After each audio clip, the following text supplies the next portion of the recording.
திமுக அரசின் 2025-26 ஆண்டிற்கான வேளாண் நிதிநிலை அறிக்கை தொடர்பாக அஇஅதிமுக பொதுச் செயலாளர் புரட்சித்தாய் சின்னம்மா அறிக்கை வெளியிட்டிருக்கிறார். திமுக தலைமையிலான அரசின் 2025-26 ஆண்டுக்கான வேளாண் நிதிநிலை அறிக்கை தமிழக விவசாய பெருங்குடி மக்களுக்கு எந்தவித பயனும் அளிக்காத ஏமாற்றத்தை அளிக்கக்கூடிய ஒரு சம்பிரதாய அறிக்கை என்று குறிப்பிட்டிருக்கிறார்.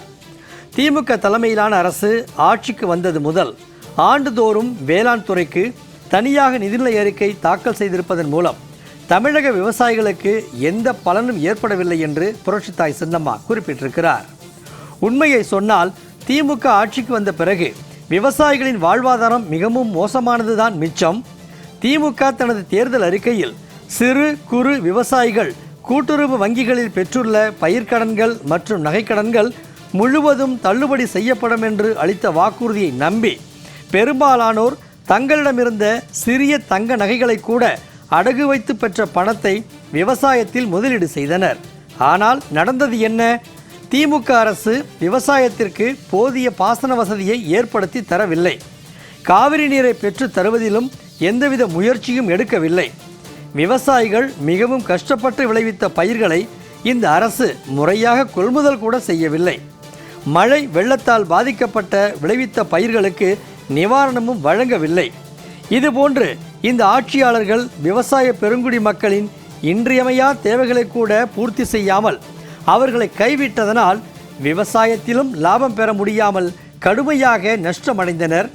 இந்த விளம்பர பிரியர்களின் வாக்குறுதிகளை நம்பி தங்கள் கையில் வைத்திருந்த தங்க நகைகளை அடமானம் வைத்து அதை இன்றைக்கும் திருப்ப முடியாமல் இழந்ததுதான் மிச்சம்.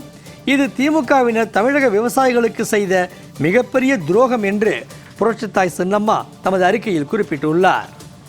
திமுக தனது தேர்தல் அறிக்கையில் நெல்லுக்கான ஆதார விலை ஒரு குவிண்டாலுக்கு 2500 ரூபாயாக உயர்த்தி தரப்படும் என்றும், கரும்புக்கான குறைந்தபட்ச ஆதார விலையாக டன்னுக்கு 4000 ரூபாய் வழங்கப்படும் என்றும் தமிழக விவசாயிகளுக்கு பொய்யான வாக்குறுதிகளை அளித்து அதை நிறைவேற்றிடாமல் இன்று வரை ஏமாற்றி வருகிறது.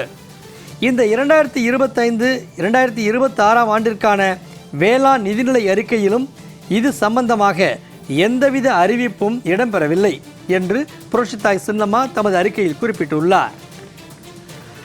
அஇஅதிமுக பொதுச் செயலாளர் புரட்சித்தாய் சின்னம்மா வெளியிட்டுள்ள அறிக்கையில் திமுகவினர் தேர்தல் நேரத்தில் கொடுத்த வாக்குறுதிகளை காற்றில் பறக்க விட்டு புதிய திட்டங்களை அறிவிப்பதாக கூறுவது விவசாய பெருங்குடி மக்களை ஏமாற்றமடைய செய்துள்ளது என்றும், இதுபோன்ற திமுகவினர் தமிழக விவசாயிகளை தொடர்ந்து ஏமாற்றி வருவது மிகவும் கண்டனத்திற்குரியது என்றும், விவசாயத்திற்கு தேவையான பாசன வசதிகளை புதிதாக ஏற்படுத்துவதற்கான எந்த திட்டமும் இந்த அரசிடம் இல்லை என்றும் புரட்சித்தாய் சின்னம்மா குறிப்பிட்டுள்ளார்.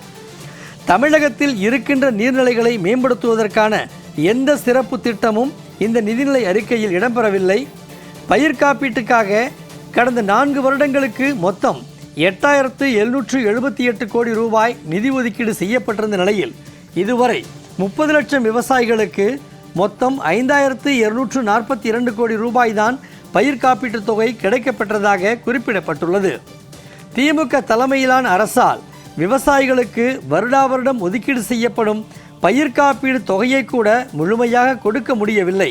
இதன் மூலம் விவசாய பயிர் காப்பீட்டிற்கான மாநில அரசின் பங்கு தொகையும் திமுக தலைமையிலான அரசு முழுமையாக கொடுக்கவில்லை என்பது வெட்ட வெளிச்சமாகியுள்ளதாக அஇஅதிமுக பொதுச் செயலாளர் புரட்சித்தாய் சின்னம்மா தமது அறிக்கையில் தெரிவித்துள்ளார். மேலும் இன்றைய திமுக தலைமையிலான ஆட்சியில் டெல்டா விவசாயிகளின் நிலைமையோ மிகவும் பரிதாபகரமாக உள்ளது. விவசாயத்திற்கு போதிய தண்ணீர் இல்லாமலும் எத்தனையோ இன்னல்களுக்கு மத்தியில் நெல்லை சாகுபடி செய்தாலும் அறுவடை செய்த நெல்லை தமிழக அரசின் நேரடி கொள்முதல் நிலையங்களில் உரிய நேரத்தில் விற்பனை செய்ய முடியாமலும் டெல்டா விவசாயிகள் கடுமையான நெருக்கடிக்கு ஆளாகி வருகின்றனர் என்று அந்த அறிக்கையில் குறிப்பிட்டுள்ளார். அரசின் நேரடி கொள்முதல் நிலையங்களில் நடக்கும் ஊழல்கள் முறைகேடுகளை தடுக்க எந்தவித நடவடிக்கைகளும் எடுக்கப்படுவது இல்லை. திமுக ஆட்சியில் டெல்டா விவசாயிகளின் வாழ்வாதாரம் முற்றிலும் அழிந்துவிட்டது. புரட்சித் தலைவி அம்மா அவர்கள் 2013 ஆண்டு காவிரி நதிநீர் பங்கீட்டிற்கான காவிரி நடுவர்மன்ற இறுதி தீர்ப்பை மத்திய அரசிதழில் வெளியிட வைத்தார். அதனைத் தொடர்ந்து கர்நாடக அரசு உரிய காவிரி நீரை தராமல் மறுத்தபோது அதனை சட்ட போராட்டத்தின் வாயிலாக பெறவும் செய்தார். ஆனால் திமுக தலைமையிலான அரசு கர்நாடகத்தில் இருந்து காவிரி நீரை பெற்றுத்தருவதில் முற்றிலும் தோல்வியடைந்து விட்டது. உச்சநீதிமன்றமும் காவிரி மேலாண்மை ஆணையமும் கர்நாடக அரசு காவிரி நீரை திறந்துவிட ஆணையிட்ட போதும் அதை நடைமுறைப்படுத்தாத கர்நாடக அரசிடமிருந்து காவிரி நீரை கேட்டு பெற முடியாத திமுக தலைமையிலான விளம்பர அரசின் இயலாமைதான் இன்றைக்கு தமிழக விவசாயிகளின் இத்தகைய அவல நிலைக்கு முக்கிய காரணமாக அமைந்துவிட்டது என்று அஇஅதிமுக பொதுச் செயலாளர் புரட்சித்தாய் சின்னம்மா தமது அறிக்கையில் குறிப்பிட்டுள்ளார். தமிழகத்தில் சாகுபடி பரப்பு உயர்ந்துள்ளதாக உண்மைக்கு மாறான தகவல்களை கொடுத்து மக்களை ஏமாற்றுவது ஏன்? தமிழகத்தில் திருவாரூர், மயிலாடுதுறை மாவட்டங்களில் தனிநபர் வருமானம் தேசிய சராசரி தனிநபர் வருமானத்தை விட குறைவாக இருப்பதாக பொருளாதார ஆய்வறிக்கையில் குறிப்பிடப்பட்டுள்ளது. இதற்கு என்ன காரணம்? விவசாயத்தை மட்டுமே நம்பி இருக்கின்ற இப்பகுதி மக்கள் விவசாயத்தில் போதுமான வருமானம் இல்லாமல் நலிவடைந்து இருப்பதைத்தான் காட்டுகிறது. அவர்களது வருமானத்தை பெருக்குவதற்கான எந்தவித சிறப்பு திட்டமும் இந்த நிதிநிலை அறிக்கையில் இடம்பெறவில்லை என்று புரட்சித்தாய் சின்னம்மா தமது அறிக்கையில் குறிப்பிட்டுள்ளார். ஆனால் இவற்றையெல்லாம் மறைத்துவிட்டு திமுக ஆட்சியில் விவசாயிகள் மிடுக்கோடு இருக்கிறார்கள் என்று திமுகவினர் வாய்க்கூசாமல் உண்மைக்கு மாறான கருத்துக்களை கூறி நலிவடைந்துள்ள விவசாயிகளின் மனதை புண்படுத்துவது எந்த விதத்தில் நியாயம்? திமுக தலைமையிலான அரசு ஆண்டுதோறும் விவசாயத்திற்கு தனியாக நிதிநிலை அறிக்கை தாக்கல் செய்தும் என்ன பயன் என்றும் புரட்சித்தாய் சின்னம்மா கேள்வி எழுப்பியுள்ளார். திமுக தலைமையிலான அரசு இன்று வரை விவசாயிகளின் நலனுக்காக எந்தவித பயனுள்ள திட்டங்களையும் கொண்டு வரவில்லை. இந்த 2025-26 ஆண்டிற்கான வேளாண் நிதிநிலை அறிக்கையில் பல்வேறு வெற்று அறிவிப்புகளை அளித்து விவசாய பெருங்குடி மக்களை எப்படியாவது ஏமாற்றிவிடலாம் என்று கனவு காண்கின்றனர் என்று அறிக்கையில் குறிப்பிட்டுள்ளார்.